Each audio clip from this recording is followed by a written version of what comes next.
বিসমিল্লাহির রহমানির রহিম। এখন আমরা দেখব অ্যাসাইনমেন্ট অপারেটরের হচ্ছে ডিভিশন ইকুয়াল আর মোড ইকুয়াল।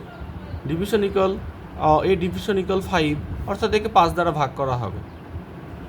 এর ভ্যালু ছিল হচ্ছে 10, ধরেন 25। ওই যে আগে দেখলাম আমরা 25কে যদি 5 দ্বারা ভাগ করা হয় সেক্ষেত্রে 5 অ্যান্সার থাকে। আবার এটা কি আমরা মোড ইকুয়াল বা মডিউলাস ইকুয়াল,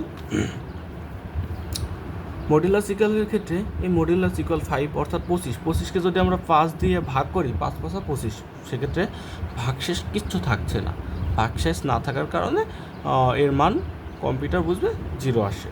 এবার দেখি আমরা রিলেশনাল অপারেটর। রিলেশনাল অপারেটর মানে কি, এটা দেখে বোঝা যাচ্ছে যে এর মধ্যে সম্পর্ক থাকবে। অ্যান্সার হবে yes or no.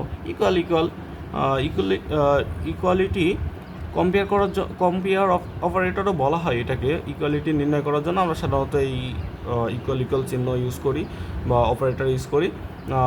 A equal B, অর্থাৎ এটা কি 5-এর সমান। সাধারণভাবে এক্সাম্পল দিই, 5 ইকুয়াল 10/2, ইয়েস। যদি আমরা দিতাম 10/3, নো, অ্যান্সার আসতো। রিলেশনাল অপারেটরের অ্যান্সার সবসময় আসবে yes and no. Not equal, no equality compare অপারেটরও বলা হয় এটাকে। 5 নট ইকুয়াল 10/2, 5 কি 10/2 এর সমান নয়?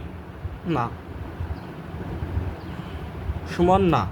এটা থেকে বোঝায় নট ইকুয়াল মানে সমান না। তাহলে এটা কি মিথ্যা, নো।